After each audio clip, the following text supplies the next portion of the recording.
In the quest for martial arts excellence, Jeet Kune Do stands apart, emphasizing not just skill, but the profound development of the individual. Training transcends physical boundaries, touching the essence of our spirit and emotions, harmonizing mind, body, and spirit.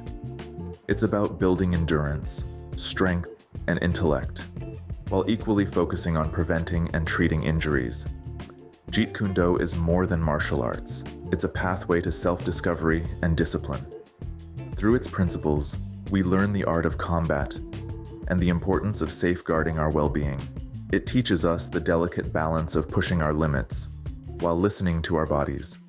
This is the essence of Jeet Kune Do, a martial art that not only equips us with defensive and offensive skills, but also cultivates a deeper understanding of our capabilities and limits.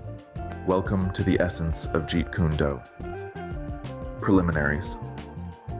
Bruce Lee's fitness program is a meticulously designed regimen that aims to build a foundation of strength, flexibility, and endurance. Let's break down the structure of the workouts and explore why it's so well-rounded for the body, along with the philosophy behind the workouts in relation to martial arts. You can find all of these routines on my channel. Alternate splits. This exercise enhances flexibility and agility. Flexibility prevents injuries and improves the effectiveness of martial arts techniques. Push-ups. A fundamental exercise that builds upper body strength, particularly in the chest, shoulders, and triceps. Running in place improves endurance. Cardiovascular health is vital for sustaining prolonged physical efforts. Shoulder circling increases mobility and flexibility in the shoulders. High kicks develop leg strength, flexibility, and control. High kicks are not only effective striking techniques, but also serve to improve balance and coordination. Deep knee bends strengthens the legs and improves lower body flexibility. Side kick raises target the muscles used in side kicks, one of the fundamental strikes in martial arts. Twisting sit-ups strengthen the core muscles. A strong core enables more effective strikes and improved balance. Waist twisting improves the flexibility and mobility of the waist, essential for executing swift and efficient turning movements, which are often the basis of evasive maneuvers and strikes. Leg raises strengthen the lower abdomen and hip flexors, contributing to a strong core and improving the lift in kicks. Forward bends enhance the flexibility of the hamstring and lower back muscles, promoting a greater range of motion and preventing injuries. The philosophy behind this fitness program is deeply rooted in the principles of Jeet Kune Do, which advocate for the development of an individual's capabilities to their fullest potential. Bruce Lee emphasized the importance of being like water. Be formless, shapeless, like water. Adaptable, flexible, and powerful. Each component of this workout aims to cultivate these qualities, ensuring that practitioners not only achieve physical prowess, but also develop an understanding of the importance of balance, flexibility, and endurance in martial arts. This daily routine will be considered our warm-up. Bruce Lee's philosophy on warming up underscores its critical role in enhancing performance and preventing injuries. He advocates for exercises that mimic the movements of the main activity, ensuring the body is optimally prepared. Warming up reduces muscle viscosity and resistance, facilitating smoother and more efficient movements. It serves a dual purpose, fine-tuning the athlete's neuromuscular coordination and sharpening kinesthetic awareness, while also raising body temperature to improve the efficiency of muscular contractions and reduce stiffness. This not only leads to better accuracy, strength, and speed, but also increases tissue elasticity, significantly lowering the risk of injury. Lee's wisdom emphasizes the importance of a meticulous warm-up as a foundational element for achieving excellence in any physical endeavor. Let's dive into Bruce Lee's supplementary training routines, which is to be done in addition to the fitness program and can also be found on the channel. Let's start with sequence 1 for Monday, Wednesday, and Friday. This sequence begins with rope jumping, a dynamic exercise that boosts cardiovascular health and improves footwork. The forward bend, stretching the hamstrings and lower back. Jumping jacks elevates the heart rate and enhances coordination. Down, up dog stretches and strengthens the entire body, improving posture and core strength. Squats, building lower body strength for explosive kicks and stable stances. The sequence culminates with high kicks, refining leg strength and control, perfecting one of martial arts' most effective strikes. This supplementary training is a strategic enhancement to our cardio and flexibility. Now let's look at sequence 2 for Mondays, Wednesdays, and Fridays. This sequence kicks off with more waist twisting to improve mobility in the midsection, but also enhance rotational power. Bruce Lee focused a lot on his waist. Following this, the palm-up curl targets forearms, building the strength needed for grappling and striking with increased force. The Roman chair exercise strengthens the lower back and core. I don't have a Roman chair, so I'll just be doing these on the ground. Knee drawing, the fourth exercise, focuses on the abdominal muscles and hip flexors, improving knee lifts for higher, more precise kicks. Side bends, enhancing lateral flexibility, and strengthening the oblique muscles, vital for side-to-side movements. The sequence concludes with palm-down curls, further conditioning the forearms. This sequence is designed to fortify your martial arts capabilities. Moving on to sequence 1 for Tuesday, Thursday, Saturday. Begin with the groin stretch to increase the flexibility of the inner thigh muscles, essential for executing high kicks with ease.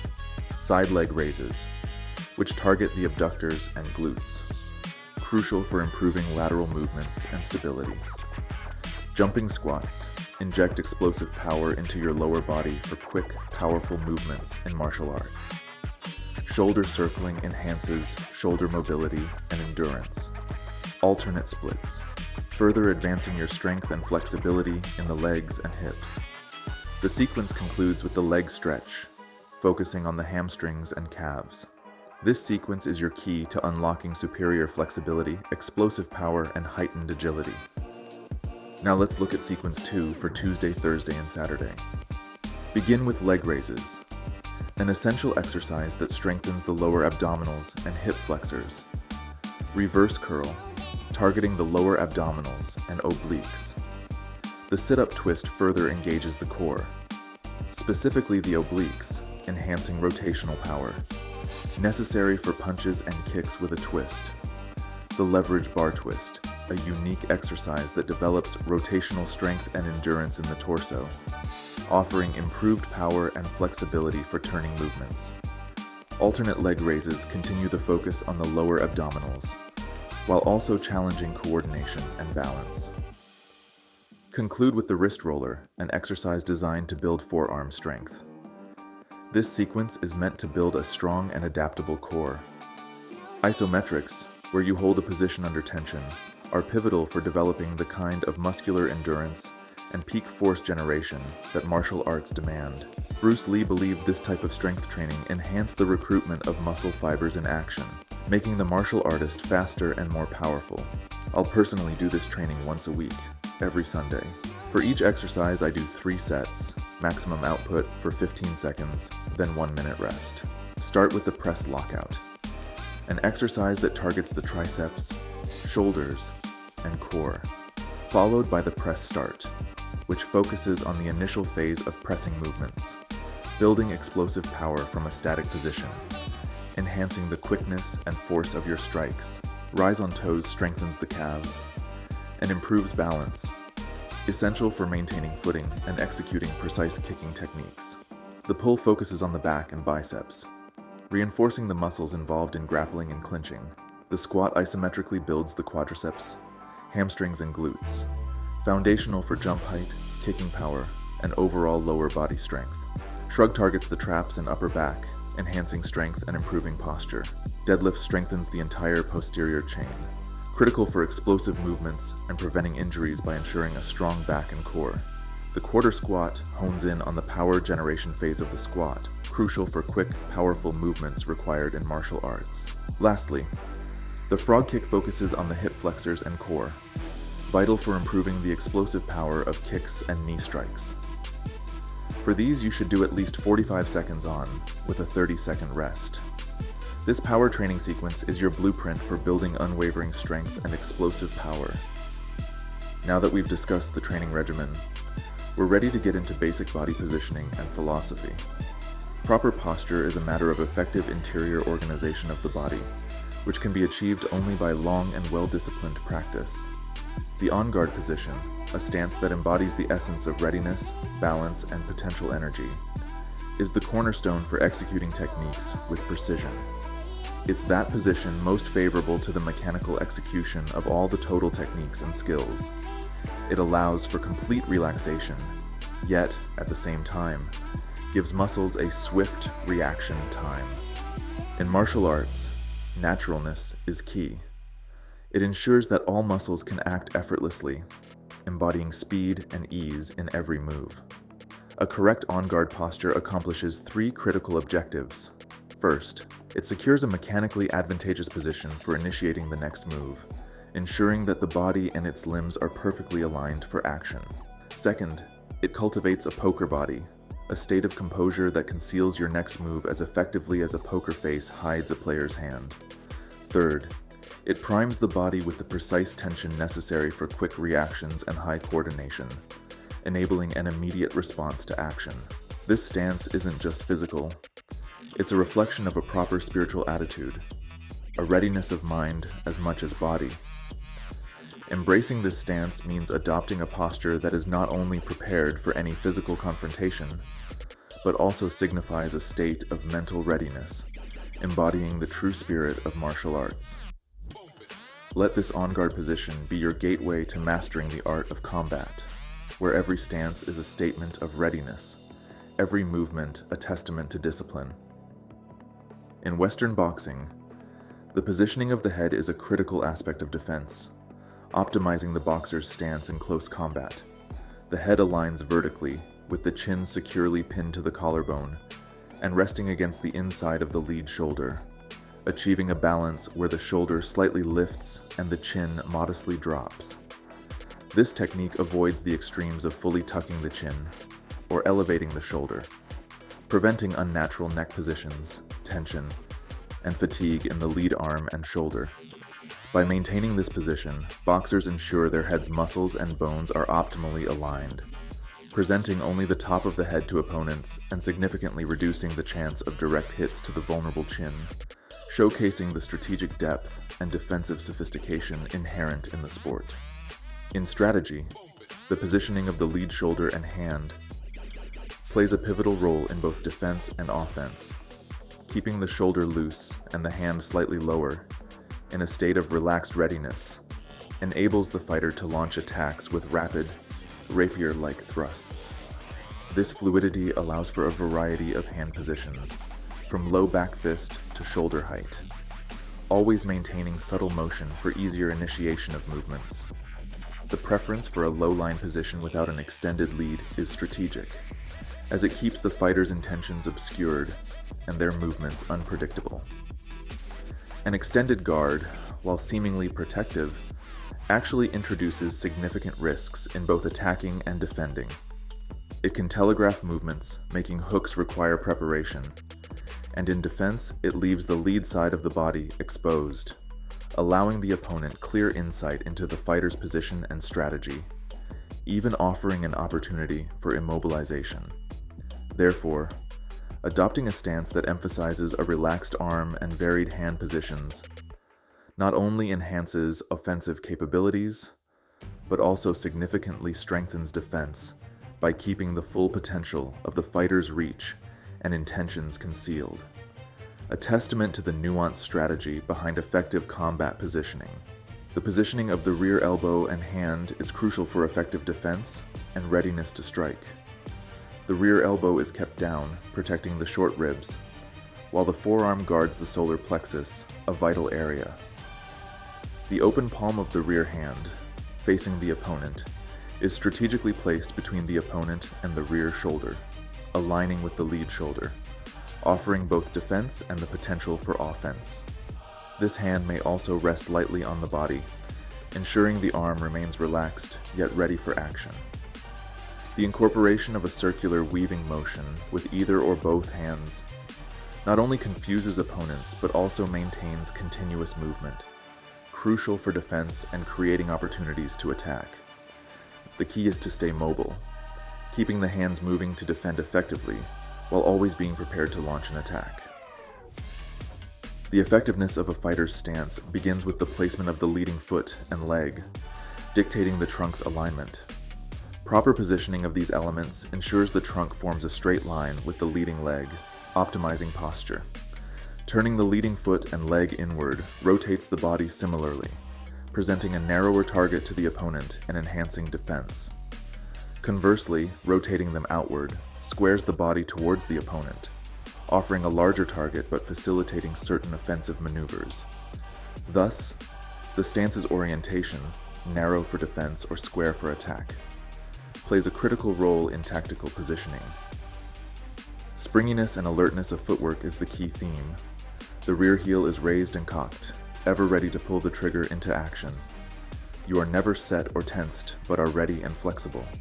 To hit or to kick effectively, it is necessary to shift weight constantly from one leg to the other. This means perfect control of body balance. Balance is the most important consideration in the on-guard position. Here's 3 important points to remember. 1. Use tools that will least deviate from the on-guard position. 2. Practice instantaneous explosion from neutrality and retain neutrality and commitment, all into one constant smooth flow. 3. Practice constantly to apply all tools from the on-guard position and return to the on-guard position with all possible rapidity. Shorten the gap time between position and execution as much as possible. However, above all, do not lay down restricting rules. Introducing the concept of progressive weapons charts in martial arts training. A method designed to maximize the efficiency and effectiveness of attacks. This approach emphasizes the strategic advantage of your leading foot and hand, which, due to their advanced positioning, account for at least 80% of all kicking and striking actions. Their proximity to the target grants them a pivotal role in combat, allowing them to deliver swift and powerful strikes. Mastery of these leading weapons, both individually and in combinations, is crucial. However, the precision and strength of the rear foot and hand are equally important, ensuring a balanced and formidable offensive capability. This method is fundamental in teaching students the art of executing basic attacks with speed, power, and precision, reinforcing the importance of a harmonious use of all limbs in martial arts. Basic defense. Firstly, blocking is essential, using the arms and legs to deflect or intercept incoming strikes, leveraging the on-guard stance for rapid response. Practitioners learn to utilize their leading hand for quick parries and their rear hand for stronger, more decisive blocks, all while maintaining balance and readiness for counterattacks. Evasion techniques, such as slipping and bobbing, are practiced extensively. These movements allow fighters to dodge attacks with minimal movement, exploiting the on-guard stance's dynamic potential to move just out of the opponent's reach, setting up opportunities for counterstrikes. Footwork, a cornerstone of defense, involves strategic positioning and movement. Practitioners perfect the art of shifting weight and stepping in various directions to evade attacks, using the on-guard position as a launchpad for quick repositioning without sacrificing stability or the ability to strike back. Counterattacking, a critical defensive skill, capitalizes on openings created by effective blocks or evasions. From the on-guard position, fighters are taught to immediately respond with precise strikes, exploiting the brief moments when an opponent is most vulnerable. Jeet Kune Do's approach to defense emphasizes not just the physical mechanics, but also the mental readiness, ensuring practitioners are always a step ahead. By mastering these basic defensive skills from the on-guard position, a Jeet Kune Do fighter becomes a fluid, adaptable, and formidable opponent, ready to turn defense into offense at a moment's notice. As we wrap up this episode, we've journeyed through the essence and depth of Jeet Kune Do, exploring the meticulous design of Bruce Lee's fitness program and the philosophical underpinnings that make this martial art a pathway to self-mastery. Through a detailed breakdown of exercises aimed at building a foundation of strength, flexibility, and endurance, we've seen how Jeet Kune Do transcends mere physical training to touch the essence of our spirit and emotions, harmonizing mind, body, and spirit in a dance of disciplined practice and profound self-discovery. We delved into the supplementary training routines, revealing the strategic layers of Bruce Lee's method that enhance martial prowess beyond the core workout. The sequences designed for every day of the week emphasize the importance of versatility, strength, and endurance, preparing practitioners for the rigors of combat while fostering a deep connection with the principles of adaptability and fluidity. This holistic approach ensures that each practitioner not only achieves physical prowess, but also cultivates a deeper understanding of balance, flexibility, and the art of combat. As we conclude, let's carry forward the wisdom of Bruce Lee, remembering that Jeet Kune Do is more than just a martial art. It's a philosophy for life. It teaches us the balance of pushing our limits while being in tune with our bodies, the importance of a meticulous warm-up, and the essence of being like water, adaptable, flexible, and powerful. Embrace this journey of strength and self-discovery, and let the principles of Jeet Kune Do guide you to not only becoming a better martial artist, but a more complete human being. Thank you so much for stopping by and checking out my first episode of this exploration into the Tao of Jeet Kune Do, this book right here. Today, we went over the training regimen, which is not easy by any means.